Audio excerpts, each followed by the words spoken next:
Hey guys, what's going on? I'm Ben Bateman. And I'm Andrew Ghai. And we are the Action Guys. We're here to talk to you guys about who is the more definitive director of our generation, David Fincher or Christopher Nolan. We'll see you guys in just one quick second. Here we are. It's episode 2. It's episode 2. Yeah. They gave us the green light, as they say. I can't believe they were dumb enough to give us the green light to do this idiots. shit. We've locked the door. They can't come in. They can't take us out. Holy crap. This is exciting. It's really exciting. Yeah, we did a pilot last week, or I guess we're filming this. We filmed that last week. You'll probably see these about a week apart. It was for Hunter Killer. Yeah, it was Gerard Butler. Yeah, Gerard Butler. Just us talking about him for a long time. And I think it was somewhere between probably this much film knowledge and like this much of our impersonations of Gerard that got us the gig. I agree. Yeah. I watched back our impressions of Jerry B several times. I enjoyed it. It was very good. Yeah. So now we're on the Collider Network. We're on the, so you guys got to we got to say all these new things. You guys got to subscribe to the Movie Talk feed. You guys want to check out Podcast One if you're an Android user, like myself. If you're not, what do you idiots use over on Apple? It's a little company on Cupertino. It's Appleware. Oh, and you guys can just go into Apple's store and just type in anything. It's on the cloud. Oh, it's on the cloud. Yeah. So you guys can subscribe on Podcast One, Apple Podcasts, all the places. You mentioned we are on the Collider Network. This is actually the Movie Talk feed. So if you guys are hearing this, you're probably hearing this because you enjoy the show that breaks down movie news in a very, very organized way. We're going to just take a big dump on this mic right now. Look, we had to do our intro 3 different times, okay? We worked together for almost 4 years. And I think the very last thing we have to plug is the actual Collider podcast YouTube channel. So we're on all of those things. We are so excited. We've been big fans of Collider for a long time because of the Movie Trivia Schmodown. And like Ben just said, those idiots gave us a show. Yeah, I mean, you guys may know us actually from the Movie Trivia Schmodown where we play Dastardly Drew Guy and Ben the Boss Bateman. Dude, you have a match. I have a match, yeah. It's I think I will be playing in the first round of the singles tournament up here pretty soon because I beat both Janine the Machine and Lon Harris in the gauntlet. I had to play them both back to back. And you know who you have to play. Yes. Yeah. I have to play Clark Wolf. Yes. Yeah. Yeah, she's my enemy after the live event. Yeah. She's our enemy. I mean, look, I've lost to Clark. I know. I wasn't pleased about it. I know. But that's neither here nor there. What we are here to talk about today is something that you and I have discussed for a very, very long time because there's a lot of directors of our generation. There's a lot of directors. Excuse me. Let me rephrase that. There's a lot of directors that people of our generation adore. The Spielbergs, the Camerons, the Tarantinos. But really, when you talk about people that are our age, 30, born in 88, like you said, Reservoir Dogs and Pulp Fiction came out when we were less than 8 years old, less than 10 years old. Yeah, yeah. And it's ahead of our time. And also, I mean, I think that there's an important line that you have to draw when you talk about these directors because there are auteurs who are like got these guys that have like really, really well-loved films that are seen by a very small audience. Mm-hmm. And then there's the moment that those directors either early in their career or late, like break in a way where their movies become events. Right. And that's what Fincher and Nolan have become in our lifetimes is, in the very beginning, right? Like David Fincher's first movie, he gets Alien 3 and, okay, it's the Alien franchise. He loses creative control. It's a whole debacle. His next movie's 7. Right. 2 movies later, he does Fight Club. He had made, by 6 years in, he had done 2 of the defining movies of the 90s. On the other side of the coin, you've got Nolan, and he comes up a little slower. He does Memento, but then he rips off the Batman trilogy just a few years later. And then in the middle of it, he does Inception. And then when he finishes, he does Interstellar. Yeah, he defined the superhero genre before it was even supposed to be what it is now. Like MCU taking it to a whole other level. But these 2 guys are responsible for, I would argue, a 24-year-old filmmaker today probably grew up watching their movies wanting to be them. Like they grew up watching Spielberg. Like we'll be talking about these guys like we talk about the Scorseses in like 20 years. I already feel we do, but like they don't have the elder statesman feel you need yet. to have. You got to have the decades and the generations of that catalog. So it's really tough, man. Like, how do you actually break down and decide who is the better one between these 2, other than just being like, well, I like this movie more? 100%. And I mean, look, full disclosure, guys, you're gonna listen to us and watch us do this, and we had to have the conversation off camera beforehand, like, what stance are you going to take? And it's pretty ambiguous. Well, because I'm pretty sure we both know but we both didn't tell each other, and we're not going to tell you guys till the end. I said going into the conversation, I was like, I may talk myself out of my opinion by the end of the show because I love their movies so much. And like in that sentence, when you were telling me that you might talk yourself out of it, I, in my mind, since I had just finished watching one of their movies, I was like, I bet I could talk myself out of it too. That's called Inception. I did that. Did you just incept me? I incepted you. Well, Christopher Nolan wins. So, yeah, it's definitely an interesting conversation. They've both made so many movies that we both love. And if you guys want to follow along with the conversation, share your thoughts, be sure to tweet at us. You can find me at Ben Bateman Media. And you guys can find me at Andrew Ghai. And you can find, actually, we have a show, an hour-long show that we do dedicated to one movie at a time called Action Movie Anatomy. It's on the Popcorn Talk Network. We've done like 3 years worth of shows. You guys can check that out. We actually are doing an episode on Fight Club, incidentally, which will probably have aired a couple days before you hear this. So if you want to hear us do a single breakdown of that movie, you can hear that. Yeah, and that show's Twitter is called @Team Action Show, which I think is really funny. I know. Is that? Did you just look at me to make sure that that was correct? Yeah, because we always do it, and it is Team Action Show. I had to double check just to make sure. That's what I was doing as you were talking, and then just that look made me second guess myself. Yeah. But yeah, so we'll be breaking that down. I totally forgot what my point was. I think the point is that if you had to define these directors by one scene in one movie, and this isn't to say that it's the only scene, right? But if you were to think about, like, when you think David Fincher in your mind, or you think Christopher Nolan in your mind, what's the movie scene that gets you the most fired up? Like, this is who this genius is to me. Well, one of the things that you've said so far that I really loved was that whenever these directors come out with a movie, it's an event. Yeah, it is. And I think one of the biggest things about those directors is that they all have a very specific style about the way they direct. Now, it doesn't have to be as crazy as our man Tony Scott, where it's like a little heavy-handed, but you love it. Nobody's as much of a genius as Tony Scott. It's clear. We will just cover all of the Denzel Tony Scott movies on this show. Always, it's simple, yeah.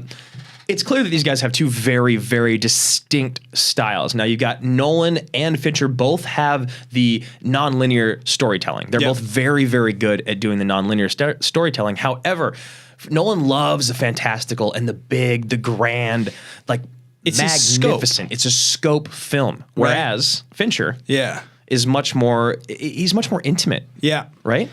Yeah, well, okay, that's an interesting word right there. Because intimate, like, I would say both directors are defined by the cold style with which they tell their stories. They're very procedural in their beats. Like, the scenes never feel like they're lingering unnecessarily. They always sort of feel like they're just like, okay, this is as tight as they're going to get it. Yeah. But I will say that I think the nature of the films that Nolan has taken on have made it just so that we've never seen Fincher direct a Batman movie. He's never done a science fiction epic. I mean, the closest thing was Alien 3, but like, he does murder stories.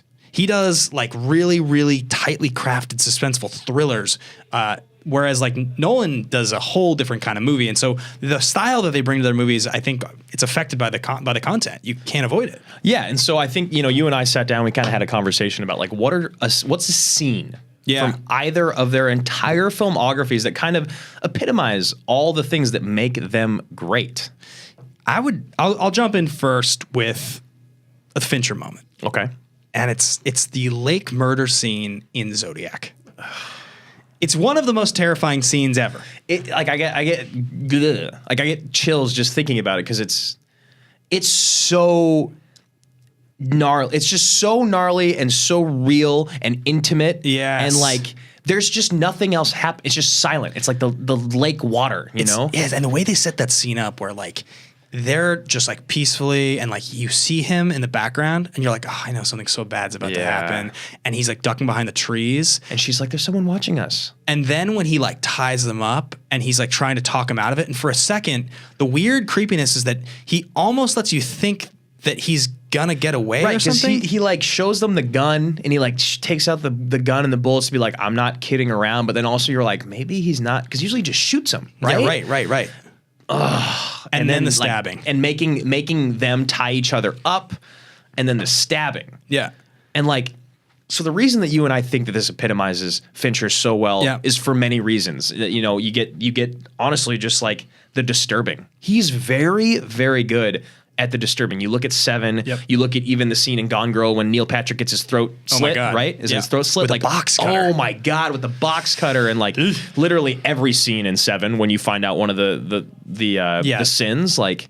Well, oh my God, when they have the one guy and he has to wear the apparatus and he's crying. Like, you think about the things that have been done in that movie, and each of them is incredibly unsettling. Yes. And this scene is the same kind of thing. I think the other thing, David Fincher is notorious. He's notorious for being known for doing like 75 takes. You've heard actors talk about this a lot. Yeah. And it's because he has some just like incredibly meticulous idea of the way he wants the scene to feel and look. And unless he gets it exactly, he just knows from watching it happen he's not going to be happy. Yeah. So he'll do scenes 80 times, which is why I found out as I was doing my research that Fincher will CGI full backdrops. Like all of the San Francisco cityscapes, even in the scenes in the city, like when Ruffalo's by a cab, for instance, just the background of 1970s San Francisco is all CGI. And he does that because he wants it to be exactly photorealistic accurate, which is why he does blood splatters and murder scenes with CGI so he can reset the scene over and over again quickly and shoot it 80 times in a day without. Like, imagine being the actor on the 80th take of getting shot when there's no blood, there's no anything. And I mean, you're literally just, at that point, you're not even acting anymore. Right. You are just going through the motions again until David Fincher is happy. Yep. But that scene has all those things in it. Because the blood at the end, I think, is fake. The blood at the end has got to be fake in the dress, just because that, in his mind, he's like, I'm not going to pay for a new dress or reset. I'm not going to waste time in case she hiccups in the middle of her scream. Not going to deal with it. I'm David Fincher. I don't do that shit. Yeah. So let's talk about that scene again. We've got the grotesque. We've got the intimate. We've got the disturbing. You've got the beautiful, beautiful cinematography. You've got the actual thing that you always talk about with him, which is the technology behind it, with the CGI and the blood, and the most important part, which is the suspense and the tension, because that's what Fincher does better than Nolan, like clearly better than Nolan. He makes movies where you are so worried about what's about to happen the next moment in the movie. He makes edge of your seat movies in a way that Nolan doesn't. Yeah, he pulls that from Tarantino very, very well. The slow build. The slow build, and also just the scene. You know it's going to go bad. Yep. There's no good way for this scene to end. Exactly. And as that lake scene goes, horribly. At the end when she flips over and she's just like stabbing in the stomach. Oh.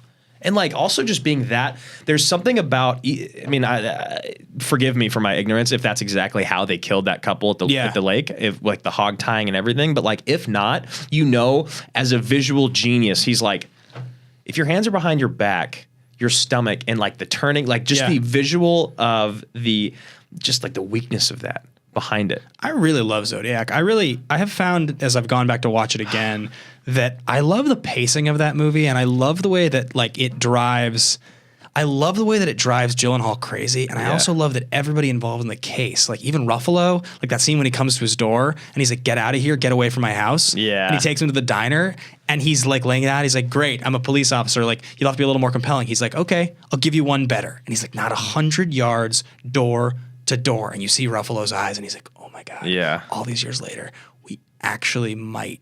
And he's still just like, "All right, fine, give me the files. Like, there's nothing I can do." Yeah. And then, no spoilers. And that's the thing. And that was when I called you after, because you'd seen, you really love Fincher, and you actually had gone through and watched all 10 of his movies recently, and I hadn't seen Zodiac in a very long time, really ever. And I went and I watched it, and I remember calling you afterwards and just being like, "Holy crap!" Yeah. He took the actual case of the Zodiac and that open-ended, just wanting the end, wanting a conclusion, and literally made you feel the way that those cops must have felt in San Francisco when the movie ended, because you were like, ah. You're like, I know, and it's funny because you get older. This is actually a very, very interesting point based on our age here. Is that movie came out in 2007. Yeah. And when that movie came out, we were both 19 years old. So I remember seeing it in theaters and thinking like, that was like compelling, but not satisfying, and not understanding why that was important.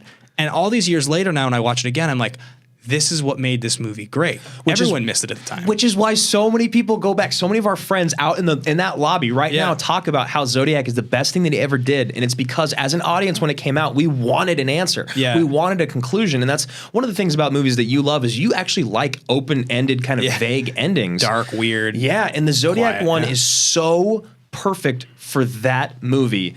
You really walk away from it, you're like, holy shit, this is exactly what happened in San Francisco. And you go into the movie knowing Son of Sam hasn't been caught. Yeah. You're not expecting him to get caught anyway. Right. But you still are left wanting. So on the other end of is Son of Sam the same thing? It's not, right? Isn't it? Yeah.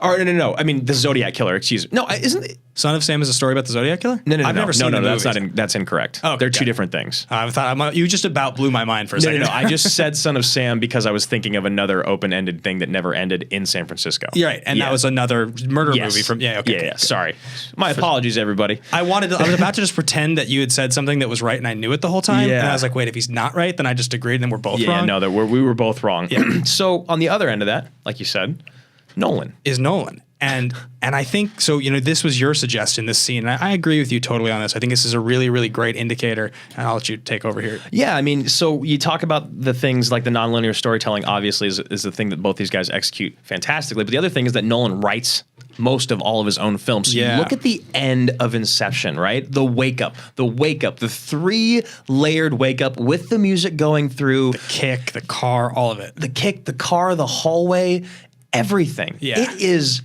And the fact that you were sitting there watching it being like, I know exactly what's going on. Yeah. I am completely in on this.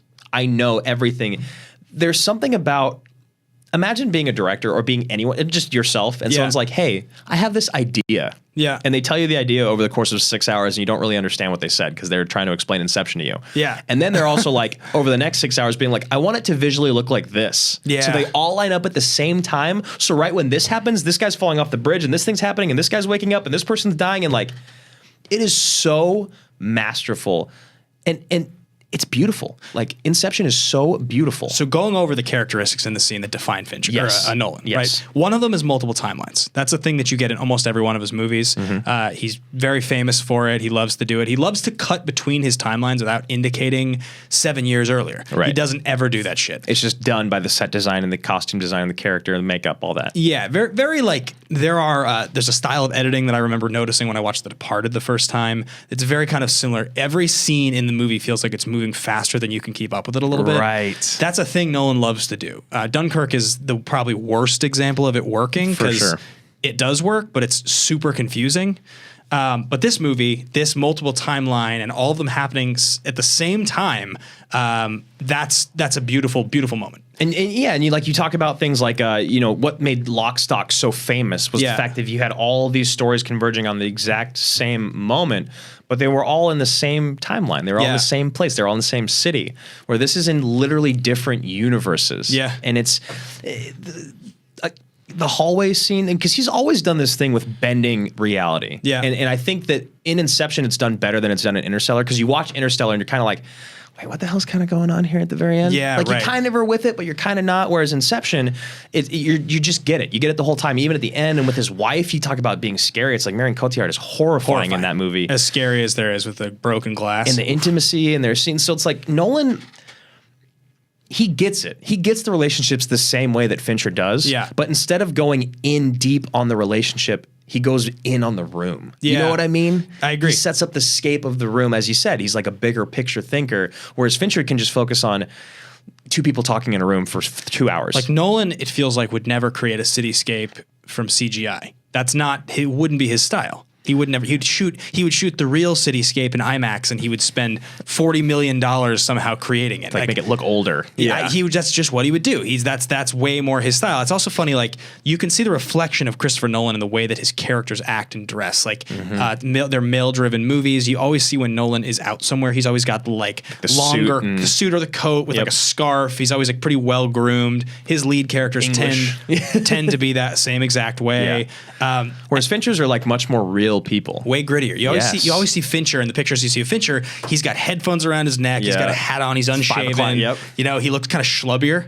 Which is it's fascinating when you look at that. It's like that's such a great thing that it's like you look at Nolan Yeah. as a man and his characters, and they really do just follow suit with him. Also, Fincher is much more fascinated with driving his films with female characters. That's very true. Which is, I think, in some ways, I would give him a lot more credit for that because that's such a rarer feat to make films for a mass audience and expect them to sell as well. Oh, 100%. Like, he's done it with probably at least half his movies, right? Right. So he's got Girl with the Dragon Tattoo. He's got Gone Girl. Ellen Ripley. He's got Panic Room. Yeah. He's got, like, I mean, almost... Yeah, that is interesting. Panic Room, Ellen Ripley. Okay, so for the defining scenes of these guys, we've taken the lake scene from Zodiac, one of the most gnarly, gruesome, horrifying to watch scenes, and then you got Inception on the other hand, the 3-layered wake up, which is fascinating, beautiful, mind blowing.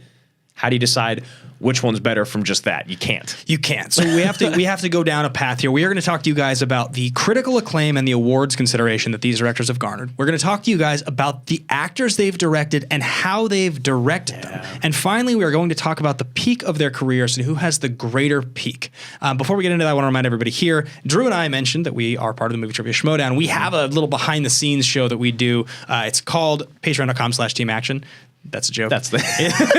It's actually called the Team Action Secret Headquarters. Yes. You can find that on patreon.com/teamaction. But we do like behind the scenes match reactions. We do like a fan submitted top 5s. If you guys want to like send us an idea, you want us to break down your top 5 Fincher movies, we will talk about your top 5. Things like that. Yeah, trailer reactions. We're actually some new suggestions came out today of someone was like, "What's one movie that one of you guys love and the other one hates?" And we'll talk about why we do or don't. That's a good one. The yin and the yang. And then the other one was we started doing these live, or not live, but they're actually 1-on-1 or 2-on-1 phone calls with a lot of the viewers. Yeah. We have like Skype calls we're doing. So you check out the levels there. You can see there's a lot of fun ways to interact and kind of get in on the conversation. So patreon.com/teamaction. And one more time before we get into the second part of the show, just a big thank you to Collider for bringing us in here to do this. We've been such big parts of this moving machine in terms of our love for it. We've wanted to be involved in any way we can, and to finally be here doing a show on a week-to-week basis, hopefully. As long as you guys listen. We're just really excited about it. So, let's get into these 3 pieces of their careers. I say let's start with directing the actors, because I think it's a nice transition. It's something that you and I are both very, very passionate you about. are an actor. I am an actor. You travel for your work. Yeah. You actually have been directed by numbers of people and had to like do take after take. It's not something I've done as much. Yeah, and it's like you think about working for either of these guys, and it's kind of horrifying. I would definitely be way more intimidated to work with Fincher, though, because I just know about the way that he is, and I also know the way that I am. And it's hard to not get frustrated when you're doing something 50 times in a row. Who would you rather work with? Who would I rather work with? Probably Nolan. Yeah. I think it'd be sweet to just say I was in a Christopher Nolan movie. Yeah. Like, it'd be sweet to say I was in a Fincher movie, too, but, like it's tough. They're both events. Yeah. Right? 100%. So you talk about directing actors, and, like, I think the easiest, most bare-bones way to do it is just, like, look at awards. And I think off the top of your head, since you're much better at movie trivia when it comes to Oscars than I am, it's like, it's not even close. Not even close. There's 4 acting nominations on the Fincher side and only 1 on the Nolan side. However, Nolan has the only win. For Ledger. Yeah. Which is far and away the most impressive performance by any actor in any movie that either one has directed. And I know that Nolan had a big part in why Ledger was the way that he was. Ledger had a bigger part in why he was the way he was. 100%. And I've seen those behind the scenes bits about it. You've seen Nolan talk about it. You've seen Ledger talk about it. You've seen him slowly slip into depravity or like just insanity. You watch that really old interview with what's his name? Tom Waits. Where he stole the voice. Stole it. Yeah, he's got the Joker book and everything. So like, I would, as much as I love Nolan, I think I have to completely agree that if you look at it from a strictly award point of view, it is Fincher. Now, here's a really interesting part about this. So both guys came up in the late 90s, right? Mm-hmm. The first movie by Nolan is Following, which is 1997. Not The Following. Yeah. Just Following. The first movie by Fincher is Aliens 1993. He starts a little bit earlier, just by a few years. But in terms of where they went in their careers and when people really started to take seriously what they were doing, beyond being sort of like cool genre movies, it's that mid-2000s point. But the difference here is, in 2005, Chris Nolan took on Batman Begins. Right. So he goes Begins 05, Prestige 06, Dark Knight 08, Inception 2010. Where at the same time, on the other side of things, you've got Fincher, and he's coming off of his Panic Room debacle in 02. Comes back with Zodiac in 07. A little bit of a, not the best. But he follows it up with Benjamin Button. He follows it up with Social Network, Dragon Tattoo, Gone Girl. Every single one of his last 4 movies has had a an acting nomination at the Oscars. His last 4 in a row. The world is taking him so much more seriously as an art director. It took so much longer for them to catch up to Nolan. Yeah. Yeah, you know, and it's one of those things, like I'm sitting here and I'm thinking about the type of actors that they've directed. Yeah. And it's like they actually all have stellar casts. Like you even look at Zodiac. None of those guys, though, this is the difference, though, is that when Zodiac came out, how popular was Ruffalo? How popular was RDJ? Gyllenhaal was the most popular by far, right? 07, man. You're like right on the edge of all of them. Because like Ruffalo is the Hulk 5 years later, but he was a character actor that people liked. Iron Man hasn't come out yet. Yeah, he was on his comeback trail. Yeah. And Gyllenhaal at that point, he hasn't done his he had done 2 years prior Brokeback. So the point behind this is that hindsight, you look back, you're like, holy shit, look at that lineup. Yeah. But then you look at Nolan in the thick of it. Look at Inception. Yeah. He had a leg up on Tom Hardy. That's it. Everyone else, Leonardo DiCaprio, Marion Cotillard, Joseph Gordon-Levitt, Ellen Page, like Killian, like the whole cast Yeah. is at their pinnacle, essentially. Michael Caine.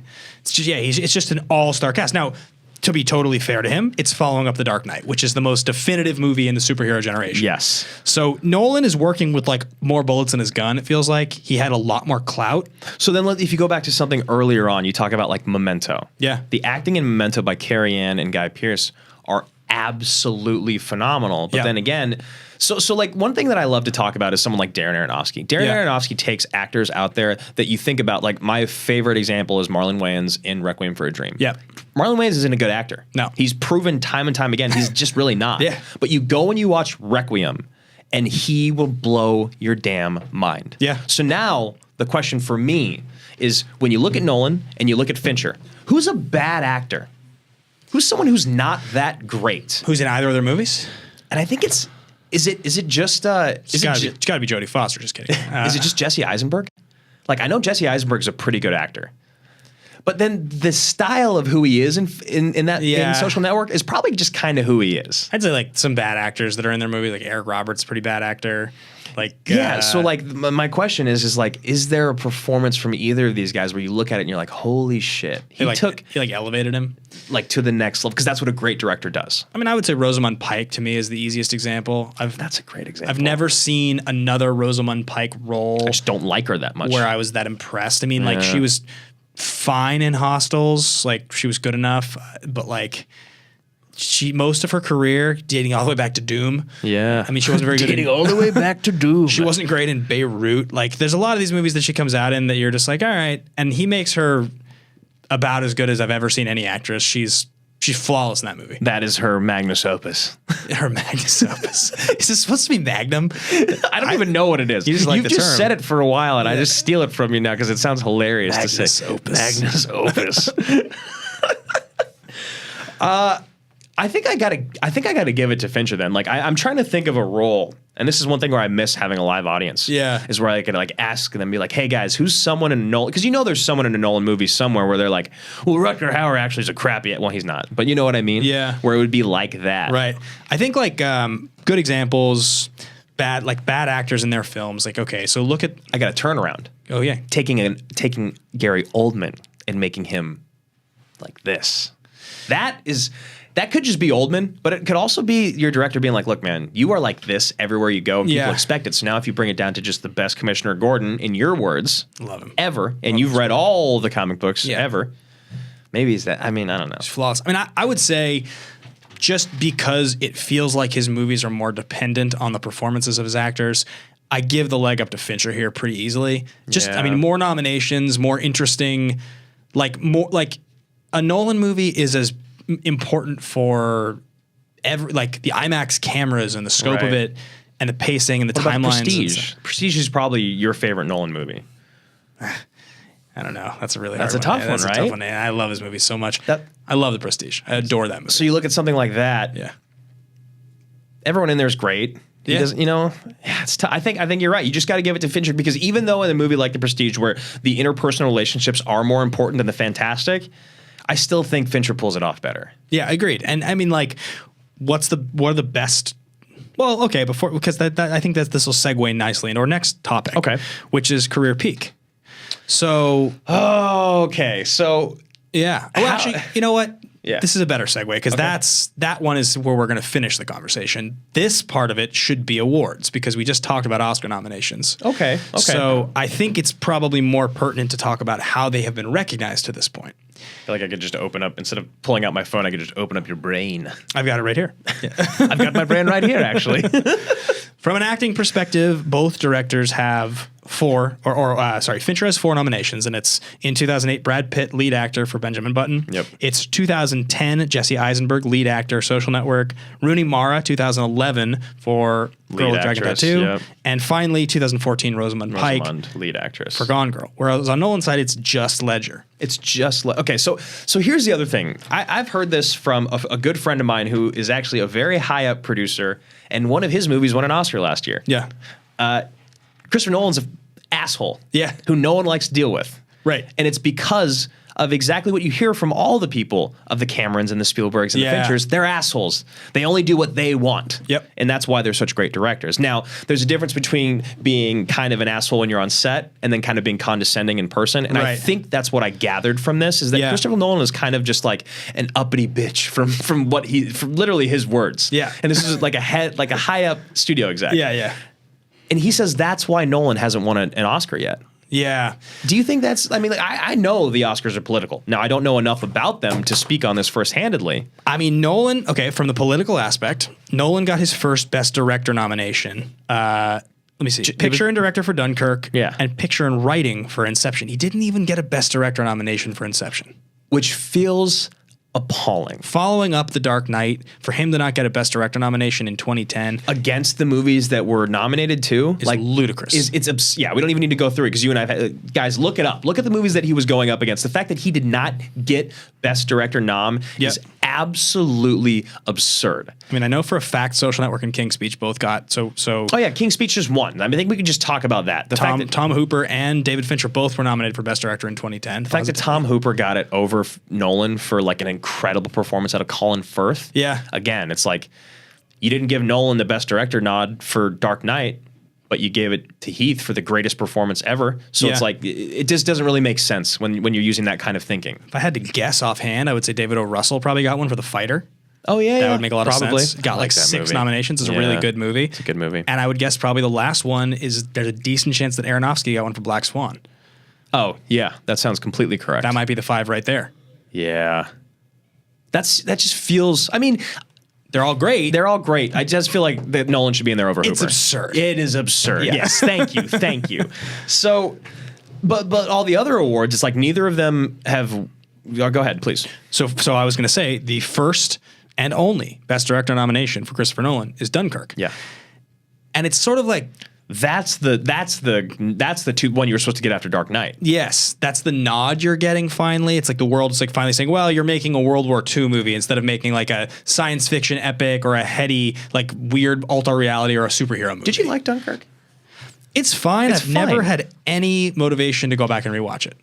Literally sitting in my room yesterday, looking at both these guys' entire filmography, the movies I had seen the least were Dunkirk, Social Network, Insomnia. And Insomnia. Yeah. And I literally watched Social Network. Yeah. And then I turned on Seven after I'd watched Fight Club. Yeah. Because I just, like you said, I have no desire to go watch Dunkirk again. I totally agree. And that's the nod. So then on the other side.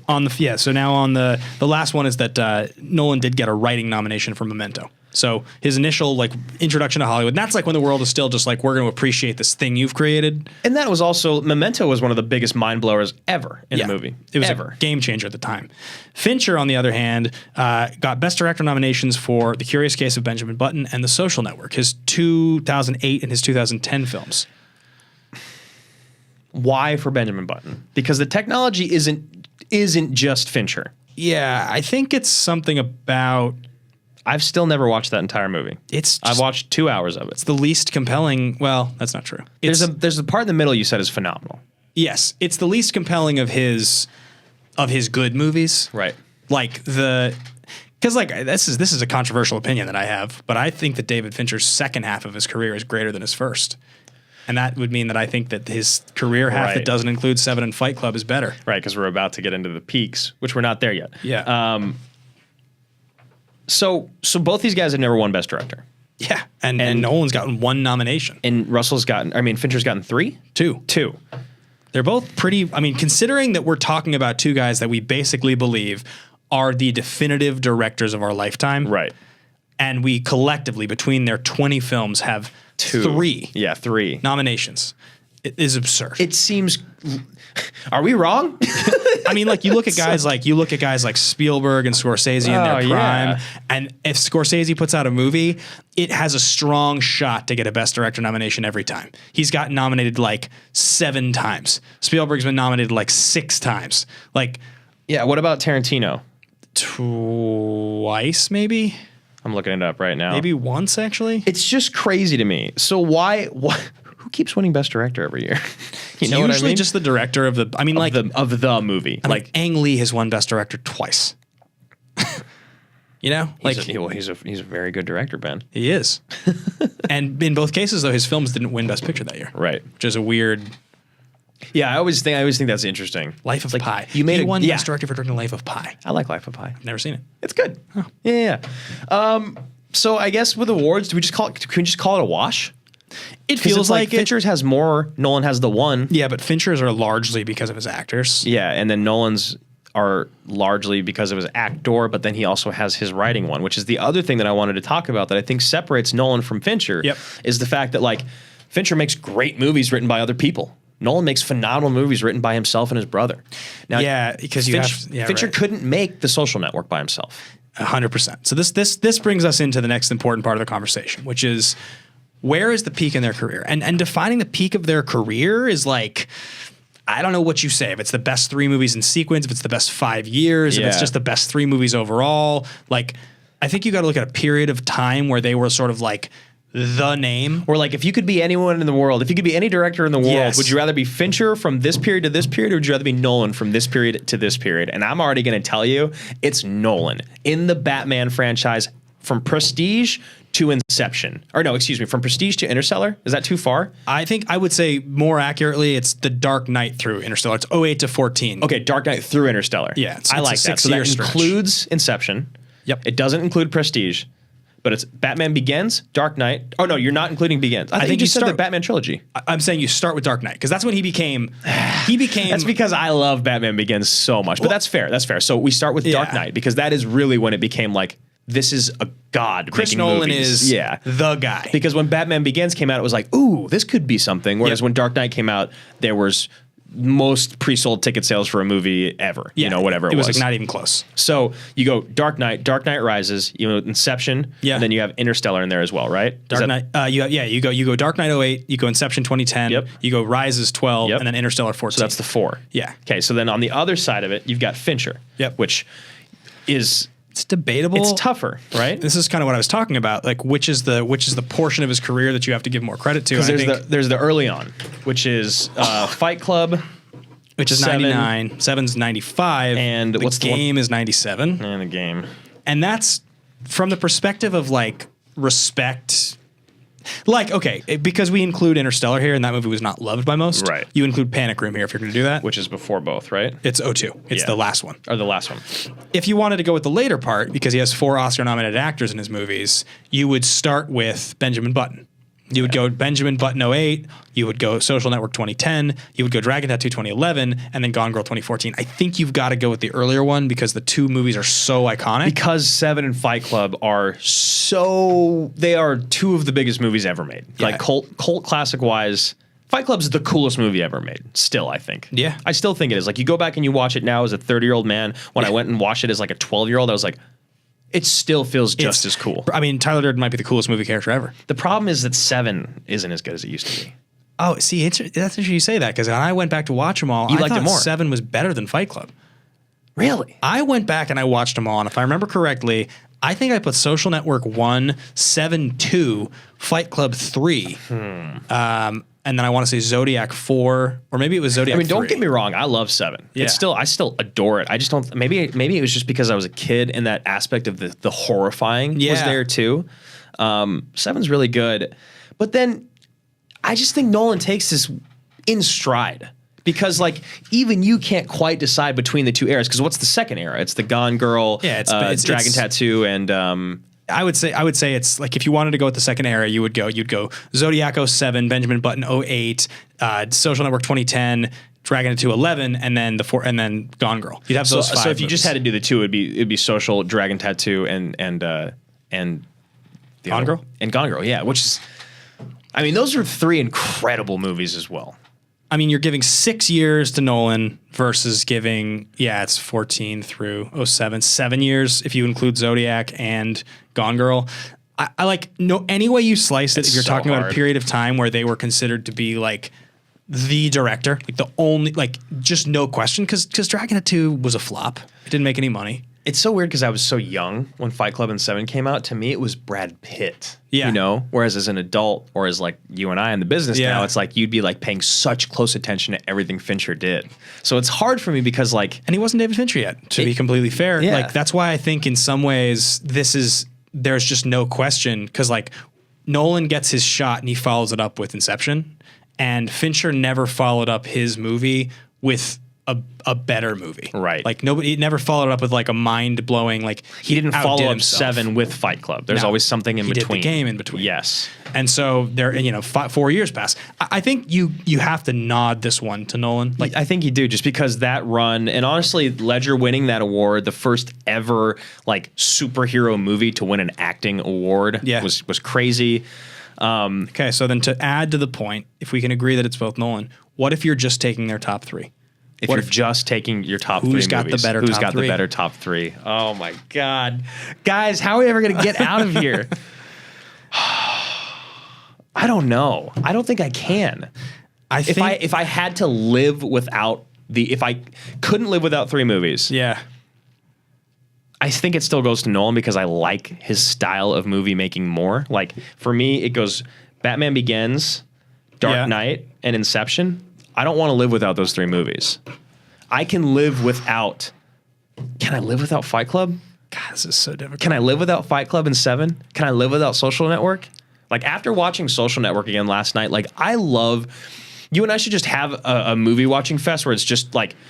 It's just Steve Jobs and the Social Network and every movie in between that are just like people talking in rooms, incredibly well written by Sorkin, directed by a genius. Because that movie is like, that's basically what that movie is. It's Social or Steve? Social Network. Yeah. It's basically just a sequence of like... different rooms. Quick cut to 13 seconds of movement, like the Winklevoss twins rowing.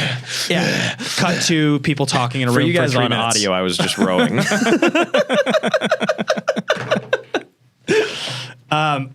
For me, if it's top three, the better top three, it's like almost impossible. Like if gun to your head, gun to your mother's head, I still be like, no, my mother, not yours. I still like, what did you get? You go with Fincher, didn't you? Barely. And the reason is because Social Network's the best movie. You think Social Network is the best movie in the entire catalog of both directors? Yeah, I do. It's the most rewatchable movie. I think Nolan's best movie is Inception, and I think it's less rewatchable. We'll see, because I don't think that his movie... because I think movies like rewatchability, like Dark Knight Rises rewatchability is like through the roof for me, and it's like one of his worst movies.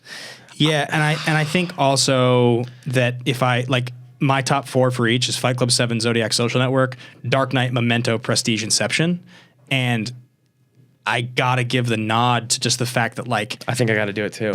It seems barely. It seems ludicrous to me that I'm going to give this to Fincher because I like Nolan more. That is my full disclosure. Here it is. This is the part of the show where we tell you who we think is the better director. I think it's Christopher Nolan. God damn it, I really do. But I don't think I can live without. I think I can live without Nolan's movies more comfortably than Fincher's. That's what I agree too, and I think some of that is getting older. I'm upset. I'm like actually upset right now. I think some of that is getting older and realizing that the thing in movies that's the most awesome is like intelligent pacing and believable characters, where like Nolan is great, except even when I go back and watch Dark Knight now, it's not as satisfying as it used to be because the ending's kind of lackluster. Inception and Interstellar are like better almost. I mean, so now before we get out of here, to maybe last minute swing our decisions here.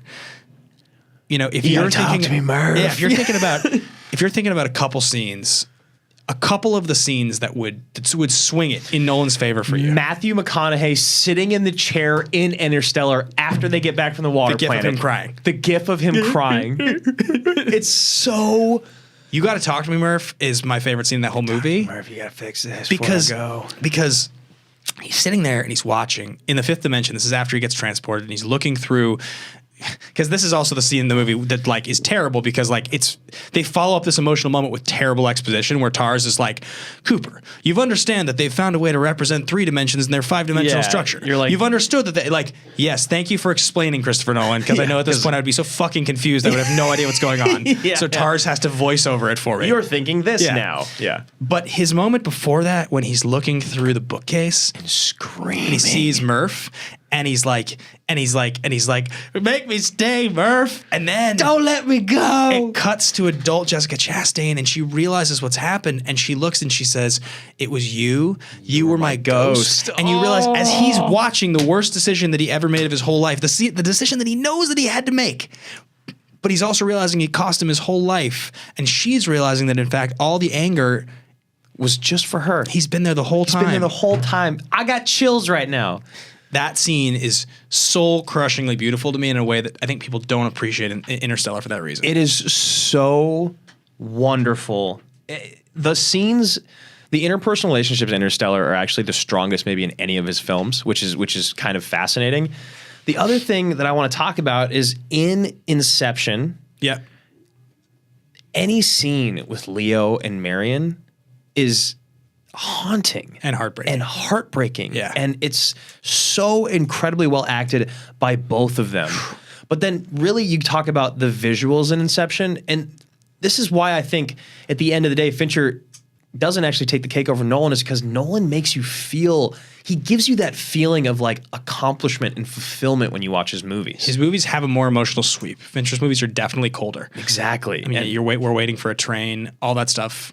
Yeah, that shit kills me. That's a great line. The other thing too is that Nolan, oh man, what was I going to say? Is that Nolan, I guess I have to let you take the lead for a second. I was going to say something about Nolan and his films, but I just can't remember it. Comes back to you. So on the other end of things, I think with Fincher's movies, you know, Social Network is my favorite one. I think it's the best movie that he's ever directed. And it has several scenes. The most famous scene in the movie is the opener, where you think at that point... That's Rooney Mara dumping him, right? Yeah, and he must have already cast her at that point as Dragon Tattoo, because it came out the next year. And that movie's too big. He had to have already been shooting. And that's probably why he just used her there quickly. Maybe. She's great. She's awesome. Yeah. She's and that scene is amazing. It's very good. It's so fast. And when he sees her again, he's like, can I just talk to you alone for a minute? She's like, I think that'd be rude to my friends. Yeah. Yeah. Yeah, she's great. And then like, so, but this, I love the scene in the courtroom when that lawyer, whose name I can't think of, who's just like the perfect, like that guy lawyer. And he's like, oh yeah. And he's like, in January, you sent an email to my clients. He's like, you sent them 16 emails. In the first 15, you didn't mention anything about problems. In the 16th, you did. Were you leading them on? And he's like, it's raining. And he's like, Mr. Zuckerberg, do I have your full attention? He says, I'm under oath and I don't want to perjure myself, so I have to tell you the truth, which is no. And he says, why? And he's like, you know, my clients are doing whatever. Yeah, me and my team at Facebook, or me and my team are doing things back at Facebook that you and your clients could not, are like not even intellectually capable of doing. Yes. And then he says, you have my attention. You have the minimum amount. Did that adequately answer your condescending question? That to me is like the most like, oh God, this is good. That's like, it's because when you get older, you realize you can't say fuck you to someone. Yeah. That is how you say it. And excuse my language, but that is exactly how you say it. That's like when it's like, as per my last email, that's exactly what that is. Yeah, I absolutely adore that scene. We talked about the Zodiac scene. Okay, so then you go back to the visuals of Nolan, and it's like just the sheer beauty of the movies that he makes. Like, how about just The Water Planet?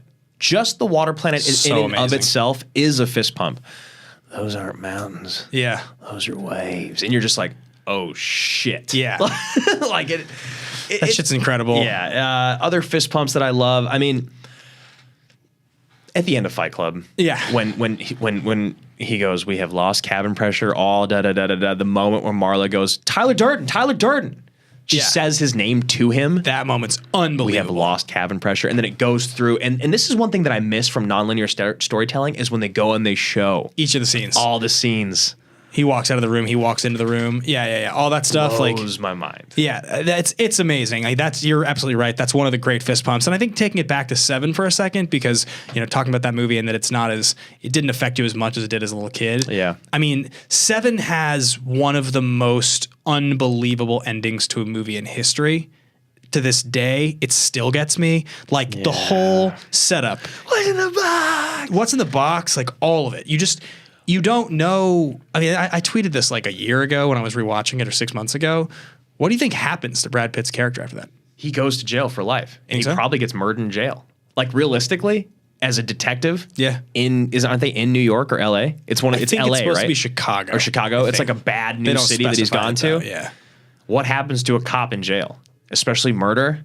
He maybe goes to jail, or maybe he loses. I mean, he murders. Maybe he's lucky and he gets to go to a minimum security because of his track record and because of the situation. But he murders a man in cold blood. Yeah, I mean, it's just that part of it is the whole setup of that movie, and the fact that it's spacey, and he was on the stairs and he was the reporter. Oh, and he bumps, and then and what about the even more beautiful thing is the setup with Paltrow? Yeah. The good morning, the leaving for work, the dinner with Morgan Freeman. You learn you're if I marry someone, it's want it to be Gwyneth Tracy, Paltrow. yeah. It's Tracy in Seven. Yeah, that. I mean, that is truly there is almost no, and that's the difference, right? Is that scene, the ending, the Gone Girl. Yeah. Nolan doesn't have moments in his movies that have that level of grit. He doesn't, because the only one, and I just found this out. Spoiler alert: Inception. Yeah. He's awake. He's actually awake at the end of the movie. How do you know? It's been determined online. People have come out and said things. The costume designer even came out and said that there's a different wardrobe for the kids. Yeah. Which even that alone. Got it. Even that alone, the kid's wearing something different than in all the dreams means that he's awake. So he got away with it. He got away with it. That's what and there was a big discussion on our Facebook fan pages, because we have a couple of those for our action movie show and Action Army. It's been decided that he is actually awake, and So it's happily ever after. and it kind of ruins it for me. It was my only Nolan movie that has a sad ending, and Yeah. I kind of loved it. It needed to not be real, because the way the movie ends is so dreamlike. From the moment he wakes up on the plane. Isn't Memento kind of a sad ending? Kind of. It kind of is. He's kind of, yeah. I mean, he realizes for a second that he's crazy. He realizes that he's done it all himself, and then he's just I'm going to kill Ben next. And Yeah. I'm going to write Ben on a piece of paper, and I'm going to put that piece of paper in my pocket, and it's going to become a whole new fun mystery for me. That, and also I would say, is the ending of Prestige sad? Well, so, okay, hold on. Yeah, these are three fucked up endings, dude. Yeah. This is a lot more bleak than we were giving Nolan credit for before. Prestige is pretty bad because Yeah. Jackman takes his daughter and wins, Jackman takes his daughter and wins, and right? the one of the Bales dies, right? The one Bale has to stay in jail. The other one One of gets the away. Bales has to stay in jail. Jackman ends up being miserable, though. Wait, is that exactly how it ends? He's got the ball. He says goodbye to his daughter. Andrea! Andrea! Yeah, I love that movie. And then he walks away. You just love yelling like Jackman. Yeah, I love it. That was Bale's yell. I'll Yeah. do the Jackman yell if you want. All right, we digress, though. Yes. I think people could probably tell based off of our energies throughout the episode, but I'm just curious, where are you at right now? David Fincher's the better director. And I think Nolan's a better director. Still, you stick with I it. still stick with it. I thought that you went in with that attitude. I honestly, wait, what? I figured you went in with that attitude, but I did, and I almost swayed. I really did, when it was, because I do truly believe living without Fight Club, Seven, and Social Network would be harder for me to do than living without Inception, Yeah. Begins, and another one of Nolan's movies. yeah. But I still got to give it to Nolan. Yeah. It's just the way he makes me feel when his movies end. I love the visuals in his movies is absolutely phenomenal and beautiful, and I like Fincher's reality, but the bleakness in his ending sometimes I need that payoff. Yeah. Fair enough. Okay. So that's going to wrap us up, guys. Those are our picks for who is the greater director, who is the better director, whatever you want to call it, here on The Action Guys. Thank you guys so much for listening to the second episode of the show, for watching it. Be sure to subscribe to the Collider Podcast YouTube channel to download on Podcast One or Apple Podcasts here. You can check us out on the movie feed, the Movie Talk feed. I'm Ben Bateman. You guys can find me at Ben Bateman Media. I'm Andrew Ghai. You guys can find me at Andrew Ghai on Instagram and Twitter. And please like, subscribe, comment, let us know, because they can do that on the YouTube channel. Yeah, totally. Right? Let Yeah. us know what you guys actually think of who the better director is, if we made good enough What's points your or top not. three for each one? Oh my gosh, yeah. What is your 3 movies you could not live without from either director? That was a tough moment for me, man. Yeah, that's a hard one. So thank you guys so much for listening. Thanks again to Collider for bringing us back to do this. We'll be back next week with another show, and look forward to getting us here every week. Check out the Schmodown. Check out Collider Live, all the other shows there, and thanks for watching and listening, guys. Yeah, bye. See you, everybody.